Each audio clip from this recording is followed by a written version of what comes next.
ভাঙা তাণ্ডবের পেছনে নিকচন চৌধুরী ভিডিও বার্তা নিজেই দিলেন উস্কানি।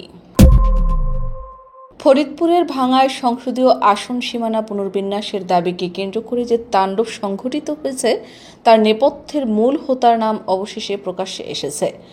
আন্দোলনের আড়ালে ঘটে যাওয়া থানা ও সরকারি অফিস ভাঙচুর, অগ্নিসংযোগ ও লুটপাটের নেপথ্যে ছিলেন আওয়ামী লীগ যুবলীগের কুখ্যাত সন্ত্রাসী এবং সাবেক এমপি মুজিবুর রহমান চৌধুরী ওরফে নিকচন চৌধুরী।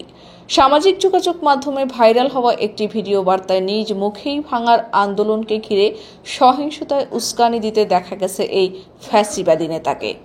এরপরই প্রকাশ্যে আসে নিকচনের ভিডিও বার্তা, যেখানে তিনি আওয়ামী সন্ত্রাসীদের উদ্দেশ্যে রাস্তাঘাট অচল করে দেওয়ার নির্দেশ দেন। তার এই ঘোষণার পরই শান্তিপূর্ণ আন্দোলন মুহূর্তে সহিংসতায় রূপ নেয়। ভিডিওতে নিকচন অভিযোগ করেন, ভাঙার দুটি ইউনিয়নকে কেটে নগরকান্দায় যুক্ত করার পেছনে রয়েছে অবৈধ সরকার ও অবৈধ নির্বাচন কমিশনের ষড়যন্ত্র। তিনি আরও হুমকি দিয়ে বলেন, যতক্ষণ পর্যন্ত ভাঙার দুই ইউনিয়ন ফেরত না দেবে ততক্ষণ পর্যন্ত রাস্তাঘাট বন্ধ করে দেন। আমরা সবাই আপনাদের সঙ্গে আছি। স্থানীয়দের মতে আন্দোলনের মধ্যে ফ্যাসিবাদের অনুপ্রবেশের কারণে ভাঙার পরিস্থিতি দ্রুত নিয়ন্ত্রণের বাইরে চলে যায়। অনেকে বলেন, শান্তিপ্রিয় জনতার কাতারে ছদ্মবেশে ঢুকে পড়ে আওয়ামী যুবলীগের সন্ত্রাসীরা। তারাই থানা, হাইওয়ে, পুলিশ বক্স, নির্বাচন অফিসার ক্লাব, উপজেলা নির্বাহী অফিসারের কার্যালয় সহ সরকারি স্থাপনায় হামলা চালায়।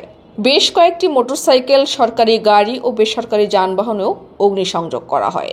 এ সময় ইউএনএর কার্যালয়ে ঢুকে তাণ্ডব চালানো হয়। প্রতিটি কক্ষে সরকারি সম্পদ ভাঙচুর করে বিক্ষুব্ধরা জীবন বাঁচাতে বাধ্য হয়ে প্রাণ ভিক্ষা করে অফিস ত্যাগ করেন উপজেলা নির্বাহী কর্মকর্তা। সুশীল সমাজ বলছে, আন্দোলনকারীদের নামে দায় চাপিয়ে কর্তৃপক্ষ আওয়ামী লীগের পতিত অংশই ভাঙাকে অরাজকতার দিকে ঠেলে দিয়েছে। তাদের ভাষ্য, আল্লাহর রহমতে ভাঙায় গোপালগঞ্জের মতো মর্মান্তিক হত্যাযোগ্য হয়নি, তবে পরিস্থিতি সেদিকেই যাচ্ছিল। প্রসঙ্গত, জাতীয় সংসদ নির্বাচনের আগে নির্বাচন কমিশন নিয়মিতভাবে ভোটার সংখ্যার অনুপাতে আসন পুনর্বিন্যাস করে থাকে। ফরিদপুর ভাঙার ক্ষেত্রেও সেই নিয়মেই সীমানা সংশোধন করা হয়েছে।